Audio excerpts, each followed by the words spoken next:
Netcasts you love. From people you trust. This is TWiT. Bandwidth for All About Android is provided by Cachefly at CACHEFLY.com. This episode of All About Android is brought to you by Squarespace.com, the fast and easy way to create a high-quality website or blog. For a free trial and 10% off your new account for 6 months, go to Squarespace.com and use the offer code Android7.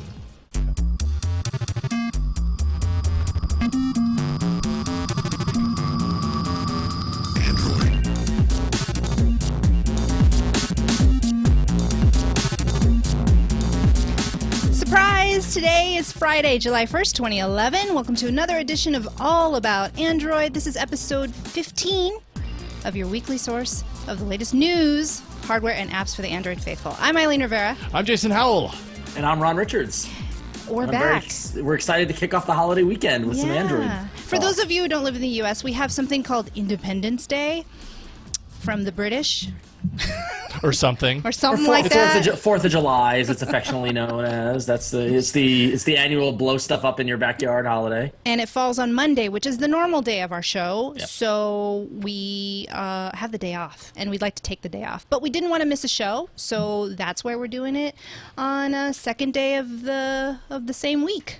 Look at that dedication. 2 shows 1 week. Good thing nothing happened this week. Yeah. There's nothing to talk about. I was just about to say, if ever there was a week where we could get away with doing a show on Monday and a show on Friday and actually have stuff to talk about, exactly. this would totally be it. What I love is that Android, talking about Android, the platform is developed by Google, and then Google just decides to just turn everything upside down this week. I know. It's amazing. It is all about Google today. This week we're going to be discussing the Android goodness of Google Plus, how to root the HTC Thunderbolt with our man Jason over there, and our favorite Twitter apps. I did find one. I did. Oh, really? So you feel like you found the one, or is it just kind of like, I found one for now? I found one for now. Oh, okay. I found one for now. Quite as committal as I was thinking. That's a metaphor for life. It's just like, yeah. I found one for now. Found one for now. I mean, it works. And we'll talk about that later in the show. It works until the next one that works. Yes. All right, let's just dive right in. Let's get to the news. Gee, what's our top story of today? Nothing really going on. It's quiet. Yeah. You guys know. It's Google Plus.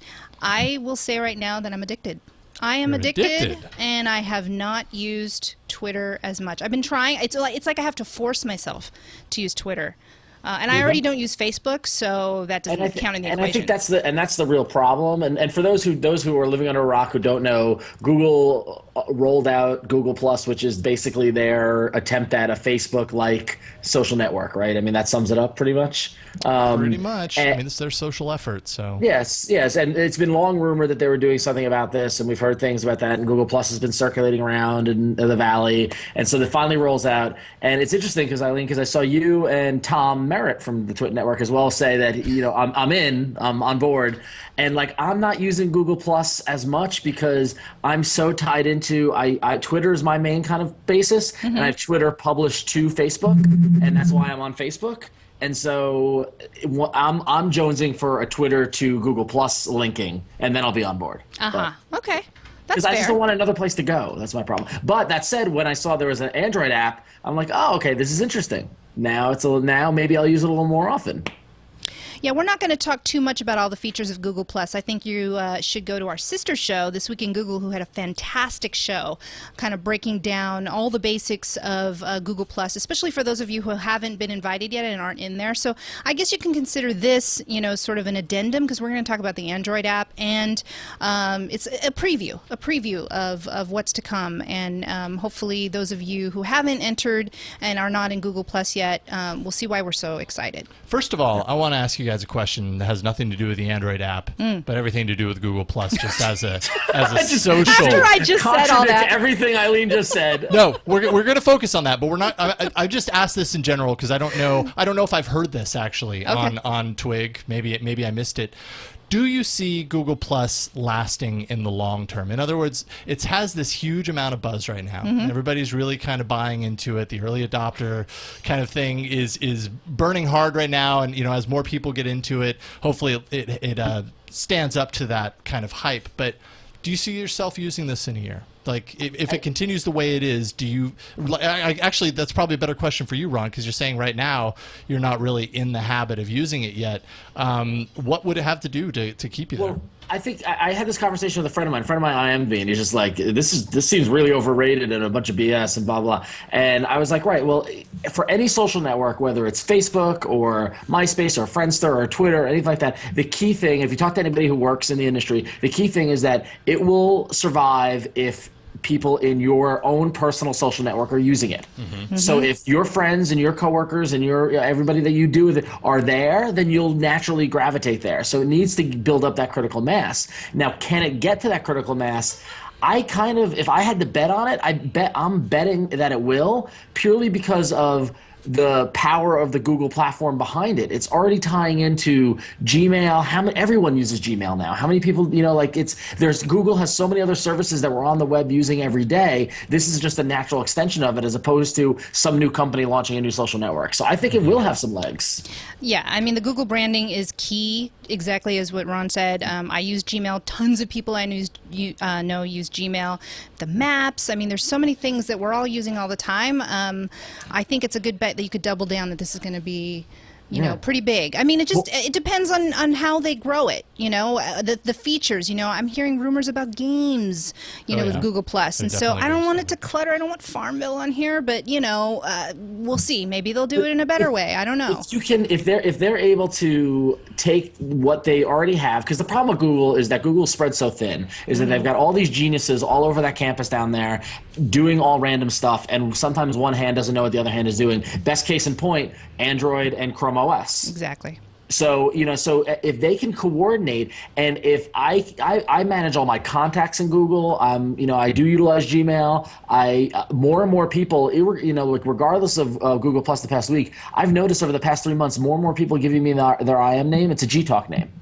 Like it seems as if no one's using AIM anymore. Like everyone is anyone who's setting up a new IM chat, it's all Gtalk. Yeah. So all those services, if they can roll that in, and Google Plus becomes my place, and I look, okay, where are my friends? If it can add in events, if it can add it, like a tie-in calendar, all that sort of stuff, it could be, because Facebook, and the thing is to keep in mind, people comparing Facebook and Google. Facebook's been around for 5 years? Yeah. That's a lot of traction, a lot of development behind it. I actually tweeted earlier today, not to quote myself, but I kind of feel like with Google Plus, I feel like after 4 years of high school, this is the first week of college, and I've got a blank slate, and all the history behind me is gone, and I can organize my friends a better way. I can organize my life in a better way. I can learn from what I've done, previously, and I see myself abandoning Facebook and living on Google Plus if they add all those services. Yeah, and I think actually that's a really good segue into the Android app. I think as Android users, and mind you, they're going to roll out an iPhone app here very shortly, they've said, and I'm sure they're going to try and get those tentacles in every which way that they can. They have to. But on the Android side, I think that's really good for Android users. If this is a service that you actually use regularly, and we know right now, we can see how invested Google is into this effort, and also how invested they are into the Android momentum that they have going on right now. It means some really cool integration into our apps going forward, things that they probably, they definitely haven't released yet. But I think it's a great start, and the app is actually really good. I actually really like the app a lot. It does the service justice, absolutely. Well, should we show off the app really quick? That. Okay, so I've got it here on my phone. And, it's important to note that there's a portion of the app called Huddle that is not a part of Google Plus on the web. And it's basically like a texting. I think that's how you would... Group messaging. Group messaging. Group messaging, yeah. Yeah, like Beluga it's a Beluga, was, Group that Me, kind of or thing. whatever. And there is a separate icon for that, which I really, really like. Now, I'm going to go into the main app here. And what you see, you have options to see your stream, photos, circles, Huddle. There's the Huddle, there's the group messaging, and your own profile. So I'm going to go into stream right now, and this is the latest stream. It's like your news feed on Facebook. Yeah, total news feed, which is very cool. The one thing that's missing here that would be very cool is sharing. So here I see Jason Applebaum. Oh, maybe I might want to share this post, but there's no option yet. But again, Google's working on improving things, and maybe this is something hopefully they see as worthwhile, and we can have a little share button within the app. One thing within that screen that you're on in particular, if you swipe to the left, you get nearby, so they might not be within your circle, any of your circles, but it's basically what's happening on Google Plus near the location that you are, and it takes a little bit of time to ping it and get the information up, but that's kind of cool if you're somewhere and you kind of want to see. And what is it? If you swipe twice to the other direction, to the right, it's incoming. So it's incoming, right? Explain that. Well, incoming are Google Plus streams from people who have added you, and you not necessarily have added yourself.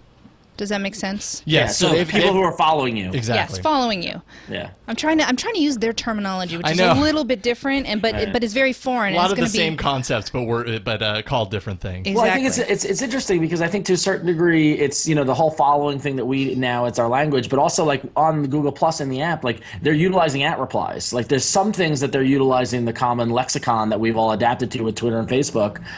So they're picking up from that, but then they're inventing new terms because it's Google Plus and that sort of thing. The ad is no longer the ad; it's a plus, which makes sense in the service. You do plus Ron Richards to assign a message to Ron. Yeah. But ad also works.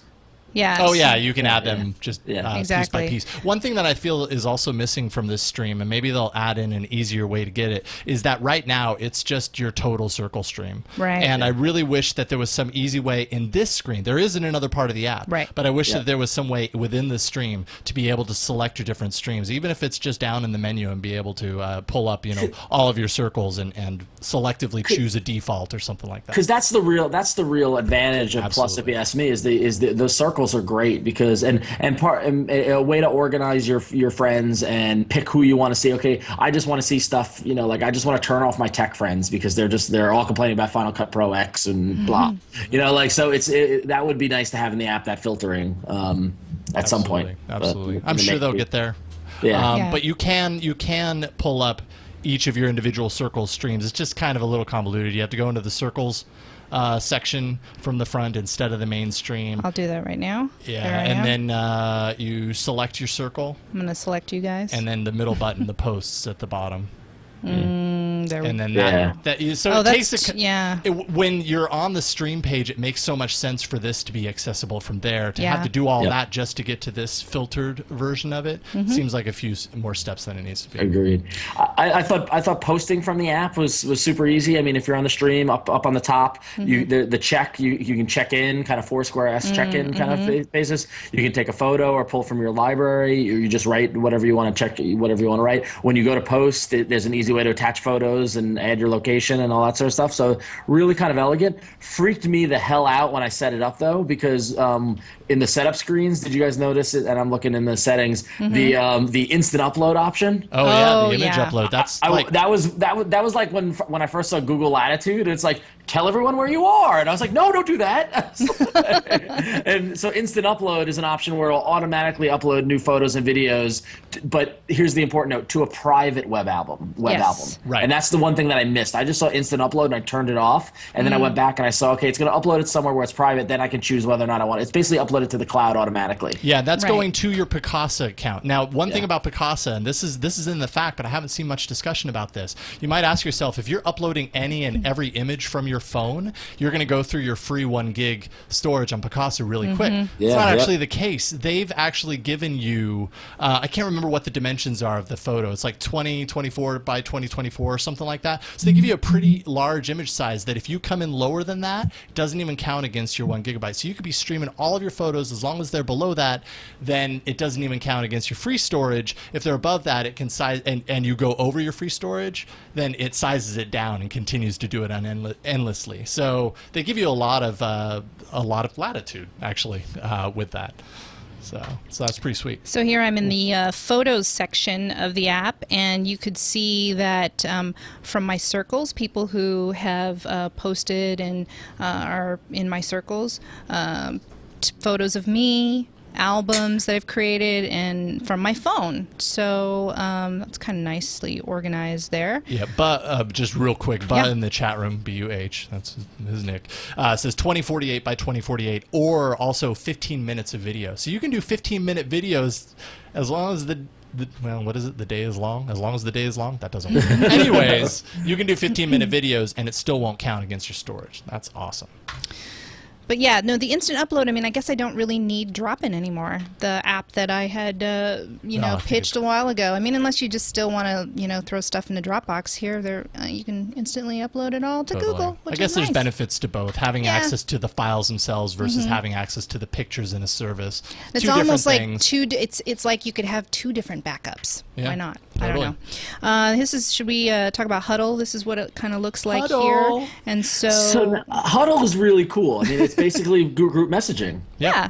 Yeah. The only thing that I would like, they're very close to having the actual Huddle be like Beluga. I'd like to, do little things like send you guys a picture of where I'm at or something, or maybe even geolocate little things. And I don't think I can delete someone off of a. It's very simple, and you can't. Once you're in a Huddle, you can't get out. There's my notification. Jason says, "Huddle, yo." No, but that's the thing. Like once you get added to a Huddle, and you can leave a Huddle. Actually, I'm sorry, that takes it back. You can leave it, yeah. Yeah, you can leave, but you can't. But you can't delete. Exactly. Yeah. Like I have 2 Leos on here. I would like to get rid of the one that I know that is not the Leo, but whatever. So you'd like to be able to kick someone out of something you've already invited them into. Yeah. Maybe that's why they don't allow you to do that. I don't know. I mean, it's like just you're because in I a know. Huddle and then suddenly like, hey. Well, I what'd just you know do? that this is not an account that's being used. So I was guessing earlier which one was his, and then I should have, I think I added this first, and then I added the real account. So now I just like to get rid of it. But I can't. So I mean, just little tweaks. What's interesting in Huddle is that if you hit up the menu, you can edit your name, so you can edit the Huddle name, but so you can change what the name of the Huddle is. But then you can also mute the Huddle, which is pretty cool. So if you've got like a group of friends that are particularly loquacious, you can say, okay, just turn it off. I don't want to leave it, but turn it off. Loquacious. Yeah, it's like a 10-point word right there. So I'm gonna try. I'm gonna call. But my whole thing about the Huddle is that like this is great and it's really cool for group messaging and it's on my app. But because it's tied into Google Plus, I would love to be able to access this from the web as well. Because I don't, because a lot of times I'm sitting in front of my computer all day. Why can't it just be the messaging on Google Plus? You know what I mean? And so like. Yeah, that's totally. What I can't imagine that doesn't happen eventually because it's not. Google's going to tell you that's Gmail. You see, It's a little different. Yeah, but like, do you think they're going to add a Google Plus messaging the same way that Facebook has messaging? Because again, I think Google will say no, that's Gmail. So who knows? I don't know. But I would love to have this Huddle access via the web. Well, the good thing is they're very open to suggestions right now. Yeah, sure. In fact, there's on the site here. Maybe I'll pull this up just to show it real quick because the more people that know about this, probably the better the service actually gets. There's a little feedback button down at the bottom that when you click it, you get this ability to like highlight the page and send the developers exactly what the issue is, and then you can black out other parts of the page that you don't want them to see, and that's just pretty sweet. I've been sending a lot of feedback their way in the hopes that maybe some of these things can get corrected soon. They're actually making changes very rapidly already, so that's pretty cool. Is there anything else in the app to kind of point out? Trying to think. There's the notifications bar down at the bottom, which is standard fare. It just pulls up anybody that's added you to their circle or anybody that's commented on a post that you've made. One thing I did note about the notifications pane is that it's tied into having sync turned on. So if you have sync turned off because you want to save on battery or you don't want your phone syncing to Google that much, you won't get notifications. Oh. Okay. Because I had sync turned off and I inadvertently, I accidentally hit it, and I was like, I haven't gotten any notifications. And I turned sync back on, then I got like 90 notifications. You turned like the universal phone sync. Yeah, the universal phone sync. So I've got the power widget. Yeah, and there's that sync option. Yeah, so I'm just looking at the upload settings here. Yeah, you can limit it to Wi-Fi. Yeah. You can turn on or off roaming uploads. Only on battery, all that kind of stuff. The photo upload was fast on 3G. I mean, I was down when I took that test photo of my washing machine earlier today. I mean, it went up like that compared to another photo app that we're going to talk about a little bit that was like really slow to upload. It was interesting to see it be really responsive and snappy and just appear immediately. And then I have I decided to try it out, Google Plus on the tablet because I have it. It's a little dark here. I didn't adjust here. In fact, I'll brighten it a little bit. It's not tablet optimized, is it? Dang it. Why is that not working? There we go. No, it's not tablet optimized. So as you can see, it kind of stretches out. The text is really small. Kind of surprising, but I guess, you know, if Google is serious about kind of getting people on board to the honeycomb optimization of the apps and stuff, then I would imagine it won't be very long for this to be optimized and everything. It's usable. I mean, it's not unusable. It's just it doesn't fill the space in a way that looks very sexy. You know what I mean? Just everything's a little too spread out. The icons are really small, but it's totally usable. So again, you know, I made a couple of posts on here. It certainly wouldn't be the way that I prefer to navigate Google Plus, but hopefully they do an update for tablets. Anyways, I really enjoy the service right now, and hopefully a bunch of you can get in who are not at Google Plus and experience it too, and decide for yourself if you like it. Now, apparently there are bids for invites on eBay as low as 99 cents. That's bizarre. Just ridiculous. wait. Well, especially because the invites are not open right now. Yeah. So you're like, okay, you buy them and great, and then once the invites are open, they'll add you. It's kind of ridiculous to even have to pay for it, but the link here says $52.32 is a winning bid right now on a particular $52.32. You're right. Really, you could wait. I mean, I know there's probably that person is seeing everybody talk about it and just wants to get in, but you'll get in. Yeah, you'll get in. I imagine sooner rather than later. Exactly. Google's got a lot of momentum behind this right now. It's getting extremely positive reviews, and they don't want that to die down just because they didn't let people experience it, beyond that point to where people start getting really jaded about it. Now, I have to say, just really quick, I hope that Hangouts comes to the mobile app, because that is by far my favorite part of this. It's so much fun. We actually have some All About Android listeners and viewers in the Hangout right now. They're having a discussion. Yeah, they're talking on their own. That's cool. We muted them because we didn't, it's a lot of audio going on. And muted myself so that I wouldn't dominate their, that our audio wouldn't dominate their screen. But it looks like they're having a serious conversation. This is good. That was Star Mike. Hey, Yeah, Star Mike. hey, guys. Yes, it's a little choppy here because it's streaming in from over Ethernet instead of like a true video feed. But I can tell you, looking at the laptop in here, it looks great, and the experience is it's seamless. And once they roll games into here, I know I have it on authority that they're rolling games into this soon. That's going to be really cool to be able to hang out with your friends across the country or across the world and actually play Pabst Blue Ribbon Uno or something. I don't know. And imagine if the rumors that were earlier today about Google buying Hulu actually come to fruition. Group watching. Oh man. All that sort of stuff. You see, it's starting to come together. Yeah, music. Sharing music, kind of similar to that. Was that turntable service or something? Yeah. That reminds me. It's one thing me and my friend were talking about. Like, oh my God, I want Google Music to integrate with Google Plus. If I could push a song to my feed on Google Plus from Google Music, that'd be so cool. Push it or hang out with people, and exactly. that's going to be They so could kill awesome. turntable. They could totally kill turntable. Absolutely. All right, we've spent a lot of time on Google Plus, but it's not undeservingly. I think overall it's getting some pretty good reviews, and I'm having a lot of fun with it. So I hope you guys get access to it really quick. Okay, really quickly before we leave the Google party, I just wanted to mention there was a tip that there's a new app that is a photo sharing app from Google that they're beta testing right now, and it's called Pool Party. Are you invited? No. No. I guess I want to talk about it mostly because I can't talk about it, and if anybody has an invitation, there's 3 of us here who'd love to try it. We have the app, but we don't know what to say about it. It looks pretty cool based on the screenshots that we see here. Maybe it could be an Instagram killer. I don't know. Yeah, could it be your Instagram? It might be. I don't know. So I just wanted to make a quick mention if any of you, decide to throw out some invites. Just throwing that out there. That's funny. I would love to use this. It looks like a really good quality app, and it's done. So it's done by Google, but it's done by the Slide. Yeah. They purchased Slide. Yeah, interesting. Because that's like what Slide originally was.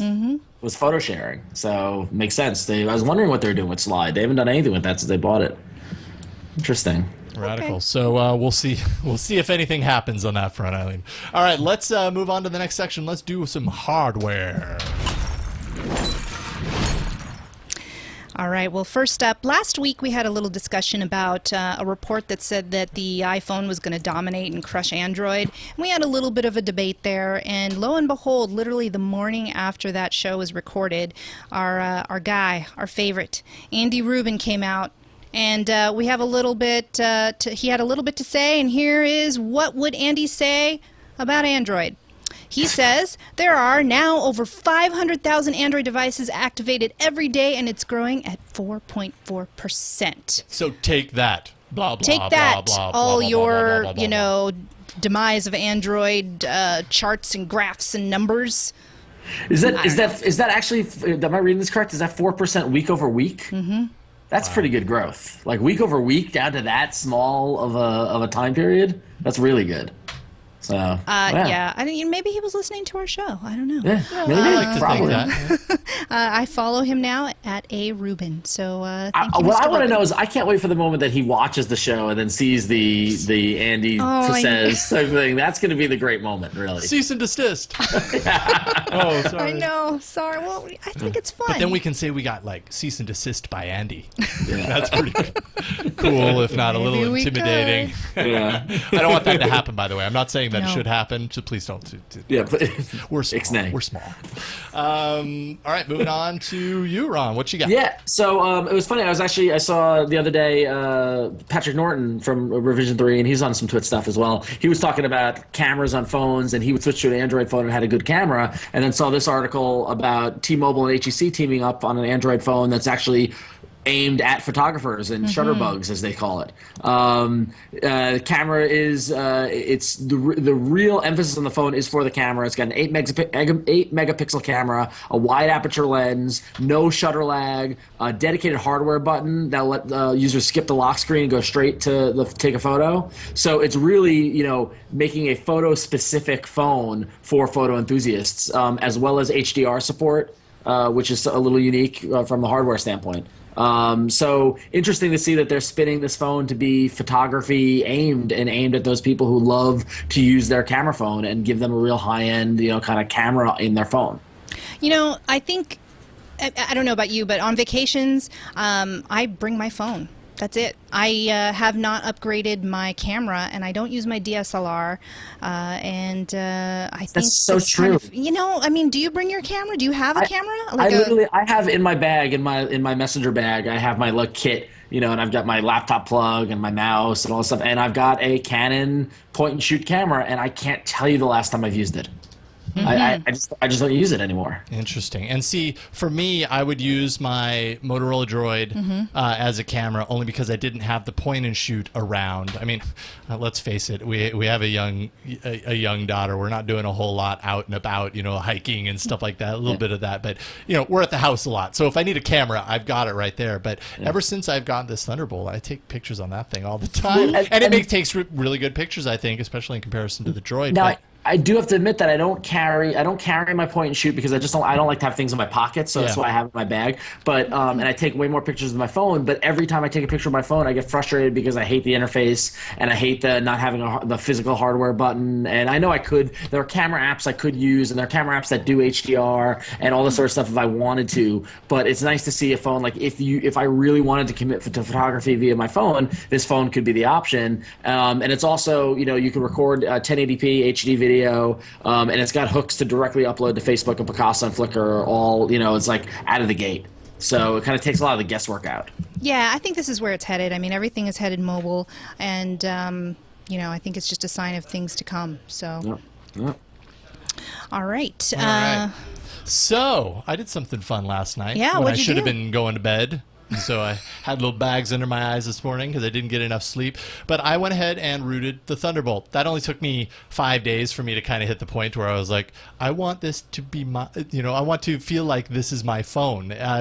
There's something interesting that I guess I should have expected after so long of having the Motorola Droid and having it rooted and flashing new ROMs like practically every other week on that thing.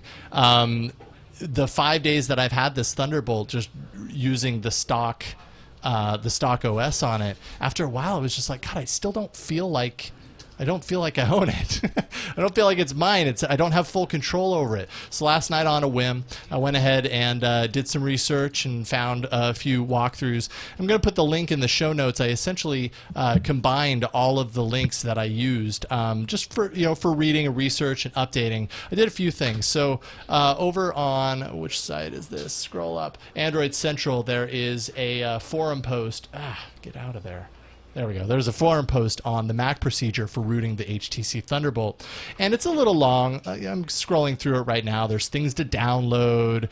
There's, you have to install ADB on your Mac, which is kind of the development software used to kind of get your claws into the back end of the phone in order to do some of this stuff. You've got to use Terminal program, which if you've never used it and you open it up and look at it, it can be a little intimidating to look at for the uninitiated. There's a lot of terminal commands that really, I just cut and pasted. The beauty of this particular walkthrough, and I have to imagine it's like this with a lot of other rooting walkthroughs for phones, is that they're trying to get this information into everybody's hands as possible, make it as accessible as possible.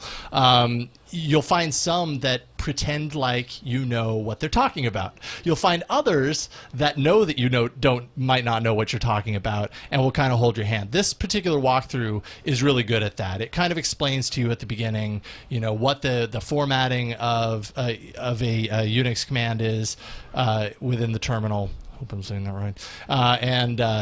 Just as long as you're copying and pasting, you're pretty much okay. So it looked a little intimidating long at first. It took me maybe a half an hour start to finish to really do it. And I was being slow and taking my time. But ultimately, at the end of this particular walkthrough, see, I'm still scrolling through it. Man, that looks so long. It really was not that bad. Wow. Honestly, if you if you are good at following instructions and you're good at making sure that you're copying and pasting exactly what it tells you to copy and paste at the right time, you're going to be okay. I think it's just you're the man. No, it's not that hard. It's like following directions to your friend's house. There are a lot of letters and words that don't seem like they make sense. There's a lot to be said for a good walkthrough, like a really well-written blog post that walks you through how to do something like that. Like sometimes it can be the difference between 30 minutes and getting it done and 2 hours after midnight, like you had, Eileen, last week trying to get Amazon up on that tablet, right? No, not Amazon. Android Marketplace. Oh, Android Market. That's what it was. Yeah. Well, so I don't know. It wasn't hard for me. I guess this is my second total time rooting. So the first time went pretty okay as well, and I had never done it. Obviously, it was my first time then. So it's not like I have a whole lot of experience with this stuff, but it was not that hard. Just follow the instructions. I'll show you a few other links just so that you know kind of what I was doing. The next link that'll be included in the show notes is the XDA developers site, which is the same exact walkthrough. It's just not Mac specific, and it assumes that you know a little bit more. And I didn't turn to this every step of the way, but I used it as a way to back up what I was doing on the other one. There's a particular point in the walkthrough that I'll point out, and as I scroll down, it says Step 6, please pay attention. This is very important. This step involves a small chance of bricking if you mess up. Okay, so you hear that, and immediately it actually happened to me because I was already halfway through this instructional thing, and then I read that, and I felt my heart kind of go, I was like, oh, okay, I can't back out. I don't think I can back out now. It turns out I actually could have. I don't think I can back out now, but if I do this wrong, I'm going to brick my phone.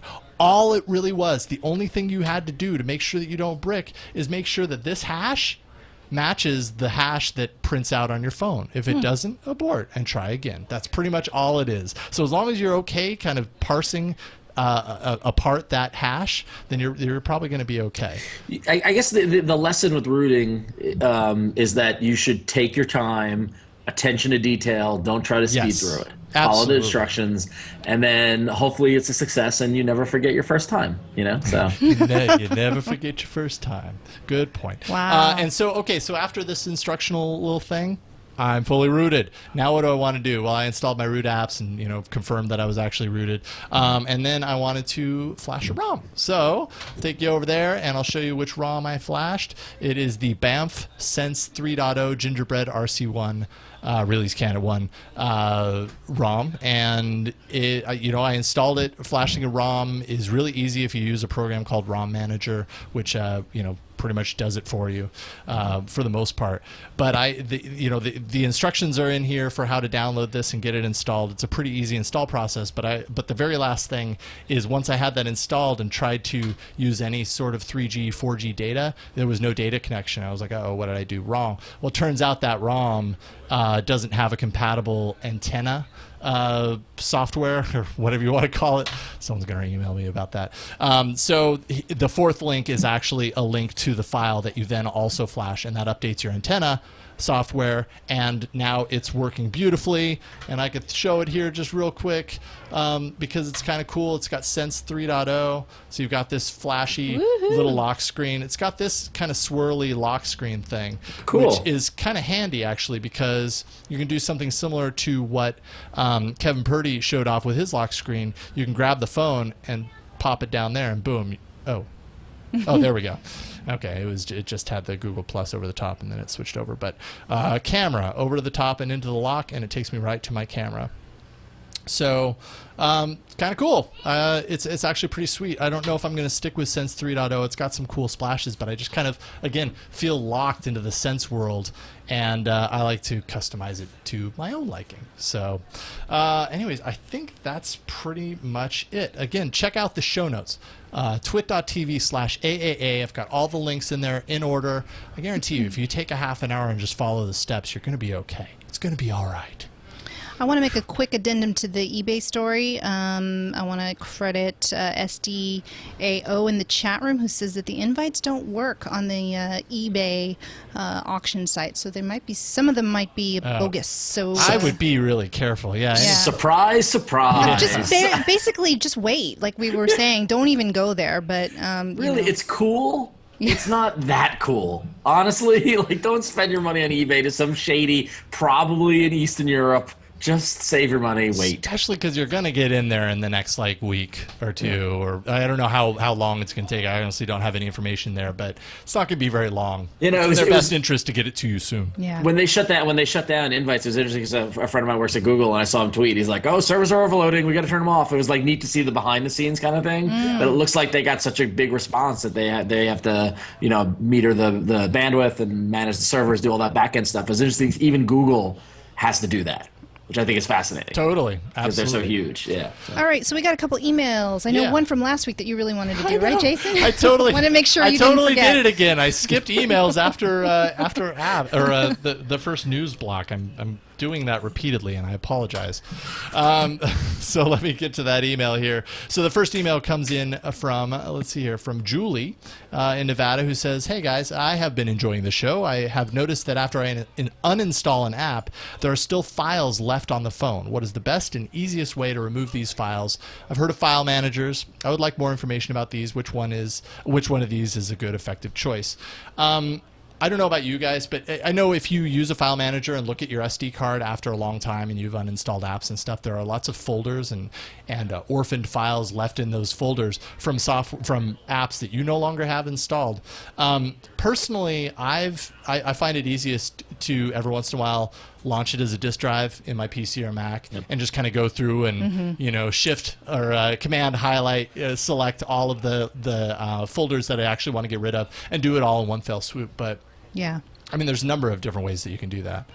I do the same thing, by the way. I hook it up as a drive and then I manage it that way. So yeah, I mean, you can do it within an app, and it's totally doable. There's Astro, which is actually one that I use. I believe it requires Root Explorer as well. Robin Malburn at Robin and Malburn on Twitter said, "I just go into And Explorer on the phone and delete it from my SD card." So I believe And Explorer doesn't require root. Plug Pro on Twitter said, there's a program called SD Made, which I've heard of actually. It requires root, but it can help with cleaning remnants. So it can actually scan through and say what's still installed, what isn't. These folders probably belong to apps that are no longer on there, and it can kind of automate the process a little bit. And then Pilot_51 said clearing on uninstall actually works for 2.2 and beyond if the developers do it right. So hopefully, and I haven't confirmed this myself, but hopefully developers, if that is something that they can program into their apps, can kind of save you the trouble and actually work it into the app themselves, so you don't have to. So You got that's- one more. Yeah, you want me to read Yeah, that? That's go for the it. root one. Dan from Manchester writes in and says, just wondering if there's a good place to go to pick a ROM for your phone. It's the first time ROMing my phone, and I want it to go well. Anything I should remember or do first? Have already ROMed with Super One-Click. What else should I do? Maybe a whole show on ROMs? Well, we're not Yeah. doing a whole show on ROMs right now. But I just wanted to say, I talked about it earlier in the ROMing the Thunderbolt section. XDA developers. Just go to Google and type that in. XDA developers. It's a forum just filled with tons and tons of information. You can find every single Android phone has a section practically. And you can go within there and there's development sections for inside each of those. And the entire development community that's kind of working along with ROMs and jailbreaking and all that kind of stuff. They're all posting and they move up to the very top of each particular forum. The best ROMs, the most popular ROMs are in there. Different kernels that you can flash so that you can speed up your phone. Just a whole lot of stuff there. It's a veritable gold mine. So check it out. XDA developers. I love Dan saying, "This is my first time ROMing my phone, and I want it to go well." Like he's really invested in the ROMing of his phone. I respect that, Dan. So I hope it goes well. So. Yeah, I hope it goes well too. The cool thing about ROMs is there's just a ton of them out there. Yeah, And if you don't like XDA one, developers- flash another. Yeah, XDA developers is a super cool place. If you're into all that stuff, it's like a amusement park of behind the scenes techie phone stuff. So it's really cool. But yeah, you find a good ROM there, definitely. All right, cool. We're caught up on emails. I feel better now. I feel like I haven't just totally dropped the ball again. All right, let's move on to apps.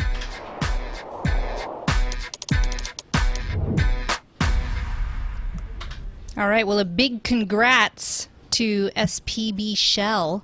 Wow. There's a lot of talk that you can't make a lot of money on Android.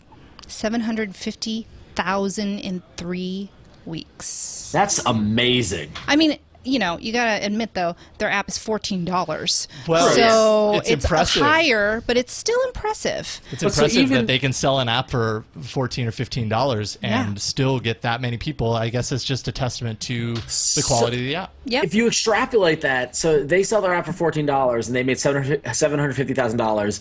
That means, and this is rough back of the napkin math, they sold roughly about 53,000 units.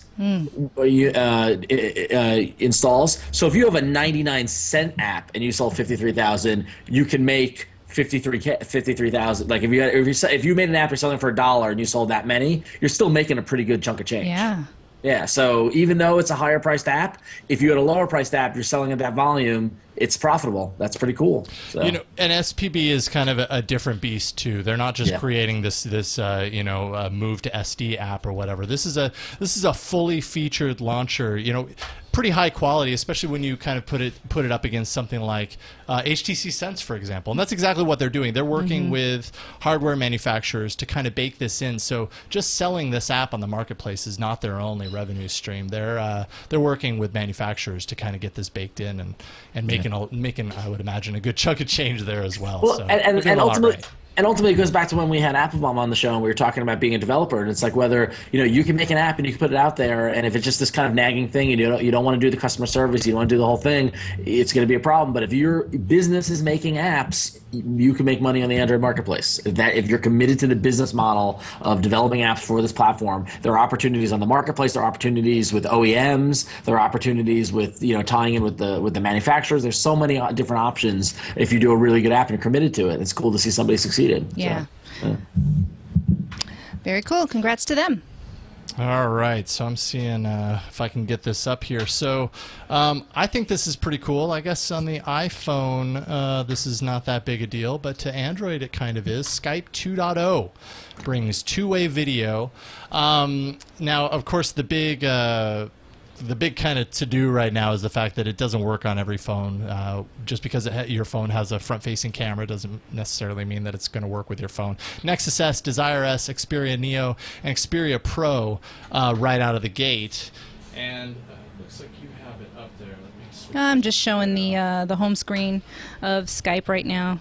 And if I wanted to call, which I don't really want to go to my contacts as my personal Skype. If I do that, I'm going to show everybody's handles. But I guess basically, it does just show the handles. It doesn't hide them in any way. That's yeah, which is nice about Google Plus, by the way. It's just the name. Yeah. So I'm going to take this away really quick. Yeah. I'm going to try and call someone. Maybe I'll call you, Ron. I'm not logged in. I'm logged in. Oh, I can't call you because you're already logged in. Never mind. Yeah, you've already got me on Skype. Yeah, but but we did it you have me earlier. in It was there. pretty cool. But I can call Jason. Yeah. Let's see. Live demo. Live demo. Yeah, All because right. I should also mention that. Let's see here. Did I log into the wrong one? No. I'm not seeing anything. We didn't yet. rehearse this one. We didn't even know we were. Oh, gonna wait do a minute, this. wait a minute. Okay, so let's see here. So I'll pull yours up. I'm waiting for him to your call. Screen. That's what it looks like. Video. I initiated video. I did too. Oh, okay, now. And I'm going to mute your mic there. But you don't necessarily see me. Yes. I'm seeing myself. What is... I'm going to turn the volume down. Yeah. Are you not seeing me? Live. Nope, I'm not. I'm seeing me. You see yourself until the connection is made, and when the There we connection is go. made, then it flips. Oh, there we go. Yep, there you go. So check this out. So I'm looking at Jason. He's Hey, calling me. hey, Hey. And then look, I can move myself around. Whoa. Oh, that's pretty cool. So you can move the self view around Yeah. wherever you want to. I can like just to say, move you that know what? up. I'm going to move that right there. Yeah, I usually like to move that up as close to the camera as possible. That way, if you're looking Yeah. into it, it looks like you're looking at the person you're talking to. Yeah, but- so basically, those of you who are listening in audio, there's this small little box that represents you in video, and you can move that all around the screen, and the camera itself will show, or the screen itself is showing who you are talking to. There we go, and that's my screen. Now you will notice that. So what phone do you have again? I have the Nexus S. The Nexus S, which was one of the launch compatibilities. Yes. I have the Thunderbolt, and it was not actually, but there is a version of this app that is floating around. If you have a gingerbread ROM, so it's perfect that I just flashed a gingerbread ROM onto my phone. If you have a gingerbread ROM on your Thunderbolt, you can install this special Thunderbolt version of the app, and you obviously it works. I'm doing it right now, so you can see it. Pretty cool. And then they also added today Nexus S 4G to the video calling roster. So yet again, this is one of those cases where, I mean, it's totally in their best interest to get this out to as many phones as possible. Hopefully it doesn't take long. Hopefully they see how many other phones it's not compatible with, in air quotes, actually running it. And, that's kind of their reason to step it up and get it working. That's what I'm hoping for. All right, and Ron, we got a couple more new apps to talk about before we head into the arena. Yeah, a couple apps I noticed that came out this week, or not this week, but recently. I'm a big Zipcar user. I live in the city. I don't have a car, but I like to drive, and so Zipcar is my answer. I've been so frustrated because Zipcar has an iPhone app, but it didn't have an Android app, and they have a good mobile site. But then I was reserving a car, and I saw a little Android guy. I'm like, finally, the Zipcar Android app is here, and I've been using it, and it's great. It's really cool. You can manage all your reservations on it. You can unlock the car from the app. Like, it's fully functioned. Everything that they've done on the iPhone, they finally ported over to Android. So as a user of Zipcar, it's nice to see that they have that app, and that's pretty cool. And you can get that at their website. It's also in the Android marketplace. It's totally free. And not a lot of people are Zipcar members, but I see it growing. I mean, I see more Zipcars in New York and things like that. So it's a pretty cool service. So check I love that out. the automatic unlock. That almost makes it So feel cool. magical. Yeah, it's so cool. It's living in the future. But then another app that's been on iPhone for a while that finally came over, that ported over to Android, was Path, which was another one of those photo sharing kind of apps that came out, and they made all this news when they launched because they were a stealth startup, and what was it going to be, what was their app going to be, and it was this photo sharing app. And this is an example of, at least for me personally, my opinion of it is like, there's not a lot of buzz around this app anymore, and had they launched at the same time, iPhone and Android, you could have opened up to a much bigger audience. And who knows, maybe it would have been more of a hit and would have been embraced by the Android, because I was sitting there on the sidelines watching all my friends that have iPhones use it, and I couldn't use it, and it was frustrating. And that was like, 8 months ago? Like, it was last year, wasn't it, when the iPhone app came out? Yeah, but I don't think many people use it in general. I really don't like it. I'm not gonna download it for Android. I think it's social is social. You should open it up to everyone, not 50 people. Absolutely. It's just Totally dumb. agree. And not to mention, wow, bad timing. Yeah. I mean, they Exactly. got overshadowed pretty hardcore. So Big if time. they had any sort of momentum, I mean, sure, people maybe that are really tuned into Path maybe noticed, but Yeah. I mean, it got eclipsed. It got Yeah, well, trumped. yeah, and that's it totally got eclipsed. But I still think it's a good example of, and Zipcar as well, Path, and this is my big beef with Instagram. It's the platform I call platformisting, where they're just beholden to that iPhone platform, and they're only going to put apps there, and you're missing. And we talked about this again when Applebaum was on, and all this sort of thing. You're missing out on an audience, and Yep. more and more, if you're serious about making apps, you need to be developing in parallel for both platforms. That's just my opinion. So. If not more. Just to clarify really quick on the Skype demo that we did, I was using 3G. That wasn't Wi-Fi. Yeah. Which was and I was- interesting because Yeah. when we tested it earlier, I went on a Wi-Fi because I thought it would have to work on Wi-Fi, and I was shocked that you were on 3G. So that's Yeah. pretty cool. Yeah, no, I was on 3G as well. Would have been 4G, but there is no 4G up here. Which, by the way, just as a really quick aside, I've actually been forcing myself to use the LTE. Yeah? And not too bad. Oh, good. The more I've used it, used a little juice defender in there Right. to kind of regulate it a little Oh, bit. nice. Probably Okay. talk about it a little bit later. But yeah, it's good. LTE is awesome. Hey, so we have a couple of emails before we move on, and they're two tips, really quick tips that I think are really cool that came from some of our listeners. And Ron, I'm going to toss it to you first. Yeah, our first tip comes in from a listener named Jason. Not our Jason, but another Jason. And he says that as a person that logs over 2,000 miles a week in his truck, I found that when using my phone and laptop tethered, when no Wi-Fi around, that using the mobile site for some of my favorites. Oh wait, I blew that read. I'm sorry. As a person that logs over 2,000 miles a week in his truck, he's found that when using his phone and laptop tethered, when no Wi-Fi is around, and using the mobile site for some of his favorites on the laptop load faster and uses less bandwidth. This helps me from hitting the cap. Just something to pass on to other people that might be going on vacation this summer. So basically what he's saying is that if you don't have Wi-Fi or if you don't have a good connection for your laptop and you're tethering with your phone and you're on your laptop, use mobile sites because it's less bandwidth intensive, which is a great tip really when you're traveling. Yeah, because it's funny because like before Foursquare had their Android app, I used to use the mobile site all the time in my browser. Like that's kind of funny. Like using mobile sites, a lot of sites now have like m. domain name or whatever that might be, and will use way less bandwidth, not big pictures, minimizes media, that sort of thing. So. No, because they assume that you're on a slower mobile connection. They just want to get you the information fast. Exactly. Yes. Oh, Yeah. cool. Nice. All right, and this one's from Mike Lewis. This is an answer to our email last week about recording calls, incoming calls on your phone. And what I didn't realize, and both Mike and another listener had emailed in and said you could do that with Google Voice just by pressing 4. I had no idea. Did you know that? No, I had no idea. I had not used Google Voice at all. But that's great. That it's tied in with the Google service, and I'm sure a lot of people are already using it. It's nice to not have to install another app just to do that. Yeah. So thank you, Mike, and to our other listener who I'm sorry I can't credit, but both of you had emailed Both of that you in. get extra points. Thank you. In Eileen's book. And another quick to add on to my email that I fumbled through. At Morvell in the chat room says that Firefox also has a plugin that allows you to change your user agent so the server thinks you're mobile, which basically masks your browser and says, "Hey, I'm on a mobile connection." So Jason, you might want to look into that because not Jason Howell, but Jason who wrote in. So when you're on the road, you can switch easily Firefox to make it think that you're mobile. So that'll make using mobile sites that much easier. So thanks, at Morville, for that. Yeah, So. thank you, chat room, for correcting us for a couple of things during the show because I don't want to get emails saying, "Did you know that those invites on eBay do not work?" So I really appreciate it. Always appreciate it. All right, let's take a quick break and thank our sponsor this week.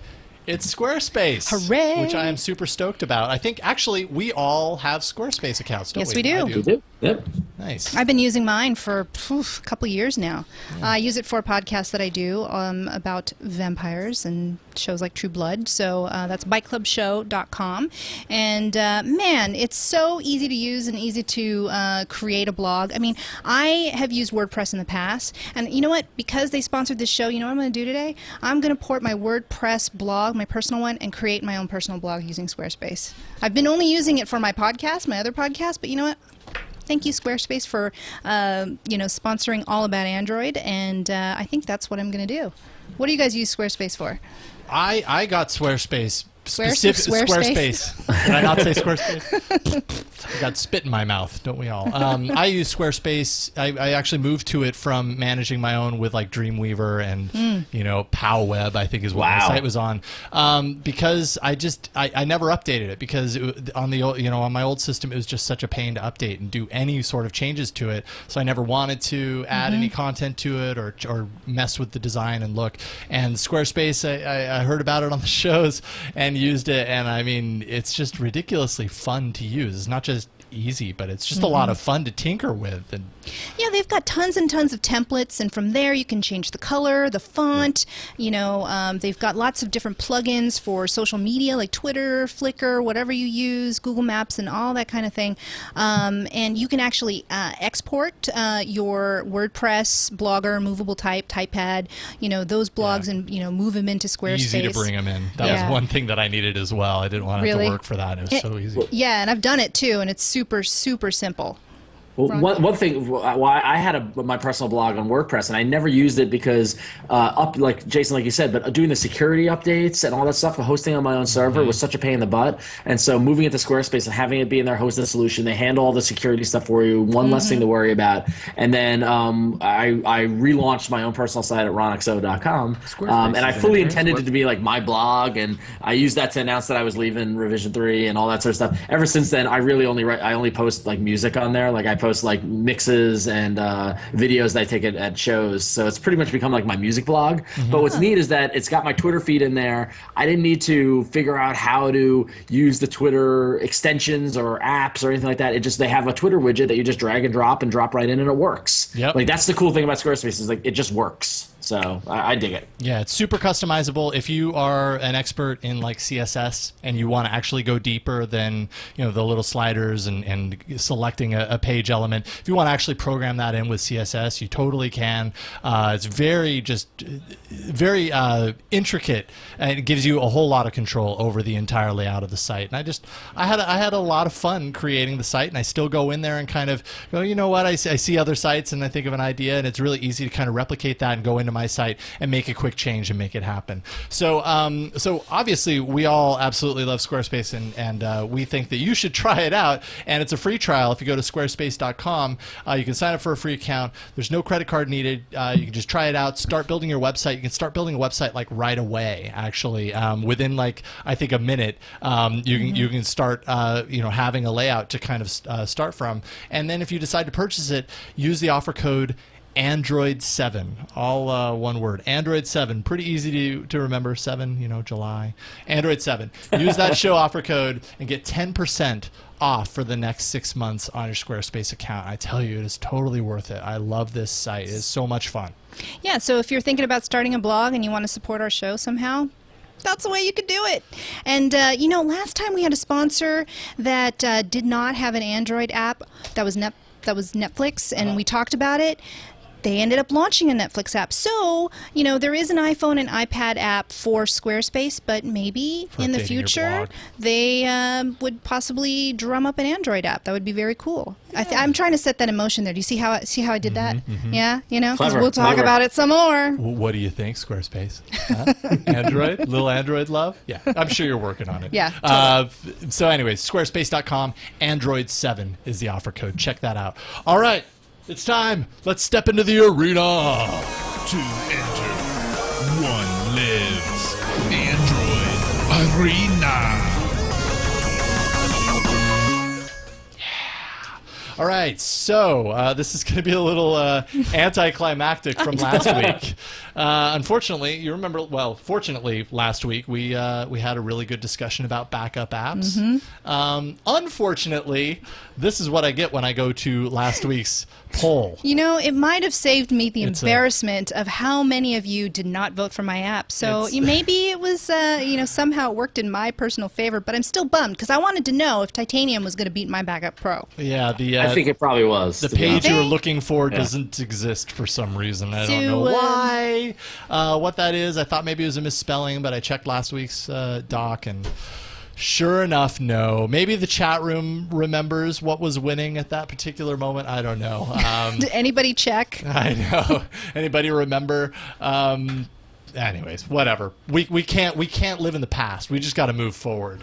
So we're going to create some new history, all right? This week we're going to talk about Twitter, which is kind of interesting week to talk about Twitter. I got to say, as much as I love my Twitter app, and I do love it, it's my favorite one of the apps out there on Android. I've been using it a lot less the last couple of days. I actually have to, in my mind, since Google Plus, and maybe it's the whole newness factor, I have to remind myself to update my Twitter feed and remind myself to check Facebook. Like, I think you guys are crazy. Google Really? Plus is cool, but like Twitter is my go-to. The first thing I think of. Okay. Normally it is words. for me too. I'm not saying that Twitter's going anywhere. I'm just saying right now, the last 3 or 4 days or whatever, I've been kind of in the Plus world, and it's been hard for me to kind of dig my way out. So, so we're going to talk about Twitter apps, and I guess I'll go ahead and start it off here.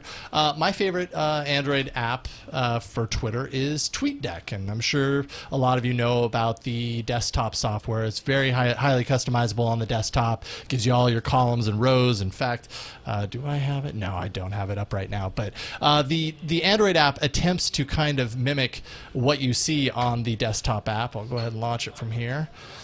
Boom. And so obviously on the phone you have smaller real estate, so you're not going to get the multiple columns that you see on the desktop app, but it still runs the same way. If you swipe your feeds to the left and to the right, you can kind of navigate between your columns. But I think that first and foremost, the thing I really like about TweetDeck is it just feels really clean to me. There aren't a whole lot of extra buttons on the screen that you have to manage. There's just kind of a few, and to be quite honest, really the only button that I use down here is the post button, which I'll talk about first. If you hit the post button, you get all of your options. TweetDeck allows you to sync multiple accounts, and it doesn't just update Twitter. It also updates Facebook. I think you can check in on Foursquare with TweetDeck, though I don't do that a whole lot, and I'm not really quite sure what the other options are. I think that might be it. Facebook, Twitter, and Foursquare on the Android app. But you've got all of your options. There's a downward arrow that'll get rid of the keyboard and allow you to do things like add a picture. You can take a picture. You can set your location, enter it in. You can add contacts manually from those that you follow and from those that follow you. And you can post to multiple accounts at once. So you can just tick them up at the very top. Really easy to know which ones you're posting to because it imports your avatar, and that's kind of how you select. And that's kind of a big deal to me. I like to use just one app to update multiple things. Maybe, who knows, maybe there will be a Google Plus edition here sometime in the near future. But so you can there isn't a whole lot of customization with the columns necessarily. If you hit the menu button, you get your column settings, and you can determine how often it updates each individual column. So for my home column, which is just basically my Twitter feed, I don't have that set super rapidly. I have it set at 12 minutes because, quite frankly, I don't need my phone updating every 3 minutes for feeds that I'm maybe going to check once or twice an hour. You know what I mean? So every 12 minutes is current enough for me. You can set how you want to be notified on those. Again, on home, I don't need to know every time any person that I follow makes an update. I'll just check it at my own leisure. Otherwise, I could get notified. I could turn on a light, have it activate an LED light when an update comes through. I don't have that on my home though. You can also integrate your Facebook into the feed as well, which I like a lot. I really like the integrated look, and you can see the difference here. The gray is Twitter, the blue is anything coming in from Facebook. So it's all kind of in one area, and allows you to kind of click through, and you have the same options on Facebook, and you can like a Facebook, which is a little different from Twitter, but that you would in the Facebook app. So it's kind of nice. It's not a fully featured Facebook replacement, but it does a really good job right off the top. Swipe over, on my me column, I'm probably going to have that updating a little bit more rapidly every 6 minutes. And I actually want it to notify me because somebody's talking directly to me. So I have notify and light on. And again, every single one of these columns you can kind of customize so that it does different things. Direct message might even be more escalated because someone's contacting me directly in private. Maybe it's a little bit more important. And then it has full list capability. So right here you're seeing I have an Android list on my Twitter account that's basically all the news feeds that I follow. And so I just have this in here, and it's just a really easy, quick way to see what the latest, news is in Android from the sources I trust. And, again, I could just click through and hit the link and follow it right through. You can do the full retweets, you can favorite it, you can do all that stuff with this. And, there's really not a whole lot more to customize around it. Add your accounts, text size, it's pretty funny how there's an entire button just dedicated to text size per column. But there is. It takes, it's like I said, they kind of cut out any extra noise and just kind of get to the meat of it. So that's kind of it. I don't believe that there's a widget for TweetDeck. In fact, if there is, I've never used it. Here, we can go ahead and look right now. I think it does. I remember when I first came out, I played with it. It had a widget. I'm pretty sure it did. Yeah, well, we'll see. I gotta admit, I remember I installed it right when it first came out when it was in beta, and I was really I was kind of disappointed by it, and so I didn't use it. Now, after looking at this, I kind of want to revisit it.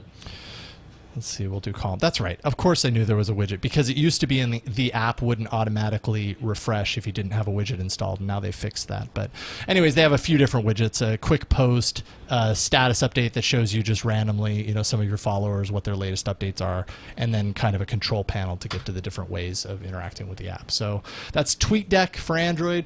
I like it a lot. I always go back to it. I just like its simplicity, and that's my Twitter app of the week. Who's next? You want me to go next? Go next. I'm thinking about what I want to say. And for those of you who follow me on Twitter, I've complained a bit about Android Twitter apps. I haven't really found, or it took me a while to find the one that I really would use every day. I used Twika. I really loved it. The official Twitter app I liked as well. Someone even told me about Mustard, and I know TweetDeck, Seismic. I've used a ton. Believe me, I've been searching for a long time. And then, a few people said, well, what about TweetDroid, Eileen? I mean, what about that? Haven't you used that yet? And I said, all right. And I abandoned TweetDroid a while ago when they got in trouble by Twitter for violating some privacy, trademark, and monetization rules. And I kind of forgot about it. And I just kind of put them out of sight, out of mind. And recently I went ahead and revisited, because I still, I purchased the app. I own it, so I wanted to launch it. They've made some changes to TweetDroid since I have last visited, I don't know, like almost a year ago.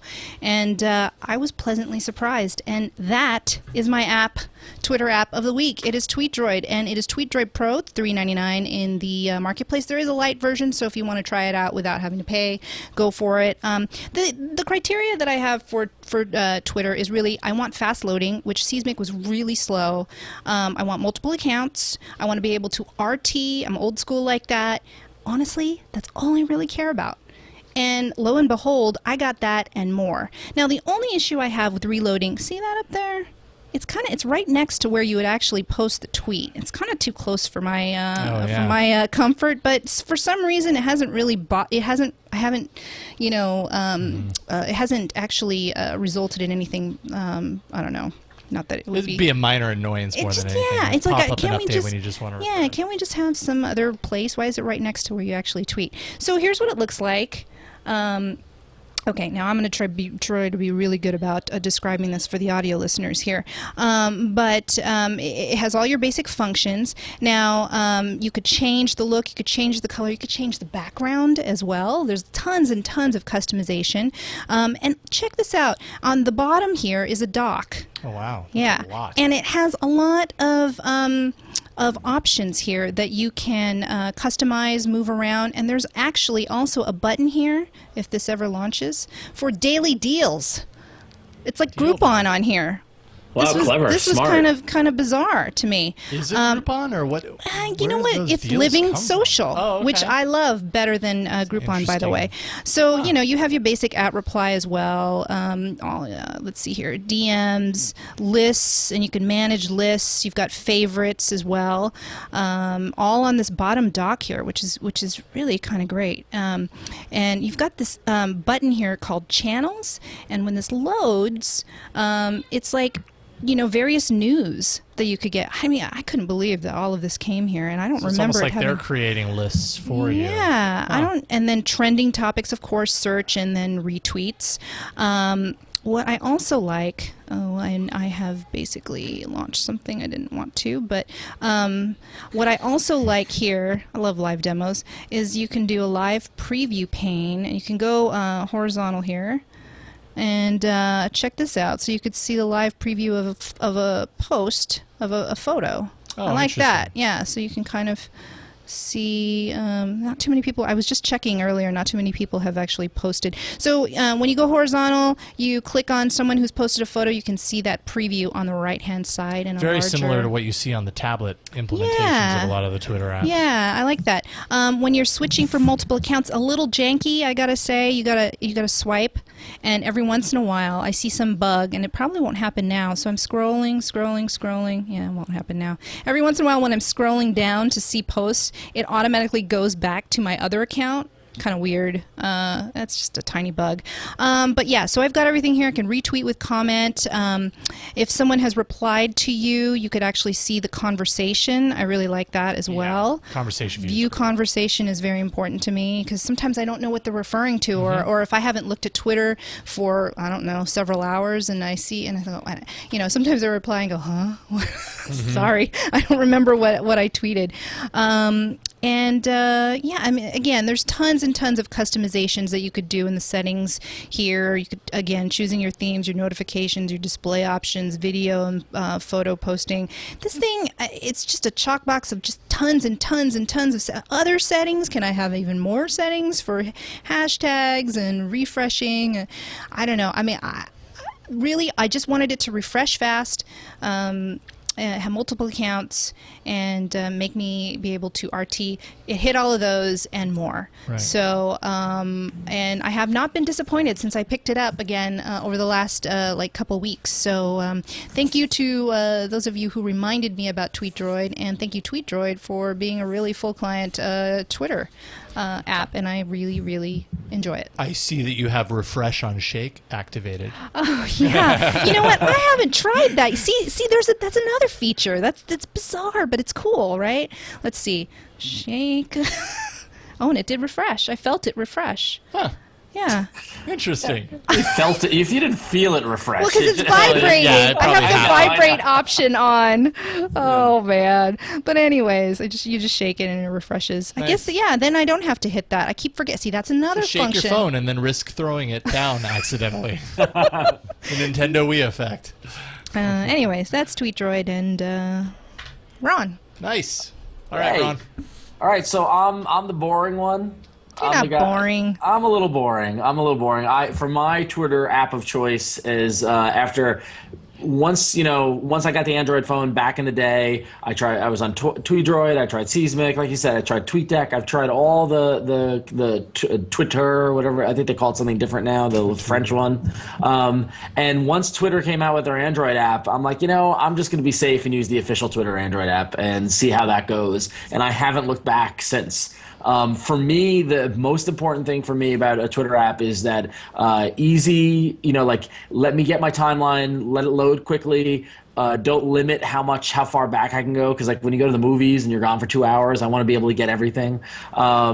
Simply let me see my @ replies, let me get to my DMs. That's all I really need. It's really simple. Also, easy photo integration, that sort of thing. And the Twitter official app just does it well. And the way I look at it is, who better to utilize than the people inside the building of Twitter's office developing an app for it, and it wasn't the case of where they bought Tweety and then adapted that to be the official Twitter iPhone app and that sort of thing. Like they built this Twitter app from the ground up, and it really shows it, I think. And it shows that they've really put some thought into how you use Twitter and how you use Twitter on the Android, that sort of thing. That said, my real complaint and the thing that just kills me is that I just want multiple account access. They don't for some reason Twitter official on every angle, Twitter official doesn't seem to want to let you have multiple accounts. They don't acknowledge the fact that people have multiple accounts. Yeah, which is actually really interesting though, because I am in on on the beta for the Twitter advertisers for my day job, and they do allow you to switch between a corporate account and your personal account. So when I'm logged in on Twitter on the browser, I can switch between two accounts, which is kind of interesting. But they don't support that on the mobile apps as of yet. But yeah, I mean, it just works. You know, like I've got it. I can control over what URL shortener I want to use, so I prefer Bitly, so I use that. What photo upload service I want to use, I can choose that. At least for now, I use YFrog, and that sort of thing. I don't really use the lists. It gives you the option for your RTs. You can use the RT function, or you can just quote the post and add the RT. That's no problem. Like, they've listened to what everybody's kind of complained about. And like I said, it just works. I don't want to have to think about it. That's my problem. And all the other apps, every time I put it in, there would be something I would need to think about, or some annoying nitpick or something like that. And even though I use TweetDeck on my desktop, for some reason, I just default to the official Twitter for Android. So that's me. Twitter for Android has really good ties into the OS as well. They've done a really good job kind of working it directly into your contacts, which is something that I know TweetDeck doesn't have. Oh yeah, the sync contact stuff. That's a really good point. Blew my mind the first time I saw that happen, because I was just like, it was one of the things that I was installing the new version of the app, and I'm like, oh yeah, sure, sync my contacts. And then I was looking in my phone contacts, and I see like people's most recent tweets, and it brought in all their icons, their avatars from Twitter into my phone book, and it was awesome. It was a really elegant, simple kind of implementation. So yeah, it was pretty neat. I love the pull down refresh to tweet. Yeah, it's just super. I love that. That's slowly becoming a norm across apps like this, because it's just so intuitive. You reach the top, you pull down, it goes and checks. And that's an iOS thing, right? I mean, that came from iOS. Yes. So I mean, that's cool. And the other thing about the Twitter app is that it just, like, it's simple to find people. It's simple. Like, what I also like, and admittedly, I follow a lot of people, and a lot of people follow me, but when you do a post and you do and you start typing letters, it will come up with suggestions based on people who follow you, which is pretty cool. I wish it would be more inclusive, because, you know, there are names on there that I wish it would suggest, that sometimes I forget the spelling, but it doesn't, and that sort of thing. But there are neat little things in there that I'm always kind of noticing and surprising. I think the location control is really done well. I can turn off location when I don't want people to know where I am, but I kind of like the location attachment to the tweet. So yeah, it just kind of works, and I dig it. Yeah, I mean, again, if this had multiple account support, it would be golden. It would be perfect. So strange that they don't do that. I have to imagine that's got to be one of the top requests for the app. Yeah, they do it for... That's just a glaring omission from it. They do it for iOS. I don't know why don't they just kind of. And it's got to be coming. I hope it's coming, because then what happens for me is that I've got, you know, my job Twitter accounts I need to manage, especially when I'm at a convention or a conference, and I run, you know, Seismic for the multiple accounts, and I pop over there. And that's the thing, I like to keep them kind of separated, because I hate when people post in the wrong account and that sort of thing. But if the Twitter official app could support multiple accounts, I would just be in heaven. I would never need anything else. Yeah. And you know what we never got on the Android? We never got the dick bar. I don't yes, think we never did. got that. I never got that. So thank you, Twitter. Because that was dumb. They developed that stuff for iPhone before. I'm playing with the app now, and it's Jason. It's important to note you can adjust the font size in this as well. Excellent. So, that's really important to me. Yep. I want to be able to, you know, make them really big for my old man eyes. I just want to point out, well, first of all, actually, let's do this. Go ahead and vote. Tell us what you think of the 3 Twitter clients that we covered on this show. Which is your favorite? Go ahead and tell us. TweetDeck, Twidroid Pro, which is kind of hard to spell. So if you're listening to this, TWIDROYD. They had to change it, I think, because Twitter was knocking on their door. And then Twitter for Android, the official Twitter app. You can go ahead and vote for those. Vote at poll.cm/14. poll.cm/14. You'll notice the number reset down to 0 13 ago, and we got the 14th again. I'm thinking that might be why last week's poll disappeared. Maybe they just got wiped out all or the something. data? That'd be Yeah, crazy. which is kind of strange, but who knows? Maybe something happened. But poll.cm/14. Vote and let us know what you think your favorite Twitter app is. And of course, you can always email us, AAA@twit.tv, and let us know what other apps you actually like. If you don't like these, we'd love to hear it. My prediction is it's going to be TweetDeck by a landslide. That's my prediction. I don't know. The Twitter apps, they all are compelling for their own reasons, and there's so many of them, and everybody seems to have different requirements for their Twitter apps. So this could really go any way because they're all top-notch Twitter apps. Really quickly, check this out. Still going. We have the Hangout is still going strong. Cool. Hey, There's guys. Eric Geller. Eric Geller I recognize. I don't know if I recognize the rest of you, but I will soon, I hope. But yeah, they're still in there talking Android, I have to imagine. If not, we're not doing a good job. I know. Well, maybe they're still talking Google Plus. Yeah, You could know? be. Who knows? Hey, this is a netcast available for download after the fact. So maybe they're just talking Android, and then they'll check us out again when we come out in the feeds. But I think that's it. Can you guys think of anything else we need to talk about? Next week, we are going to talk about battery-saving apps. Yeah, thank you Cool. for the reminder. Yet again, that's something that I always forget to But do. you're the one who highlighted it. And put it in bold, and put it in 16-point font typeface so that I wouldn't forget, and I forgot. That's what we're here for. This is a team. Yep. Next We got your week, back. we'll just bring a bat, and you can hit me over the head to remind me. That'll make me never forget ever again. Or it'll make me forget everything. I don't know. It'd be like whack-a-mole. Yeah.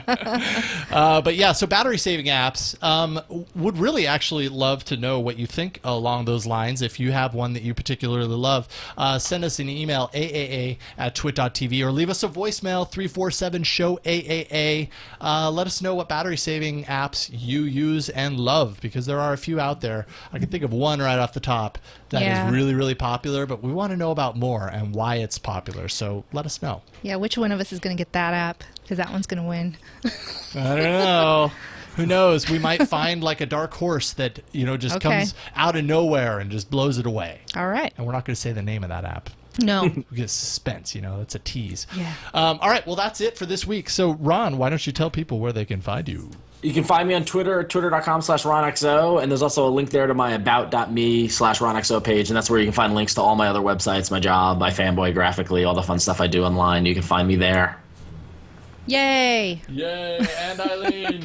Well, just you could find me on Twitter at Eileen TV, or do a little search for me on Google Plus, because I'm using that quite a bit. All right, and I'm Jason Howell. You can find me on Twitter at Raygun01. So, once again, thanks so much for tuning in to All About Android. You can send us an email, aaa@twit.tv. You can leave us a voicemail, 347-SHOW-AAA. Hit us up on Twitter. We're at Android Show. You can catch us live every Monday, normally, 5 p.m. Pacific at live.twit.tv. And the show notes are at twit.tv/AAA. That is it, folks. We're going to wrap this up by showing you a little bit more of the Hangout. Bye, guys.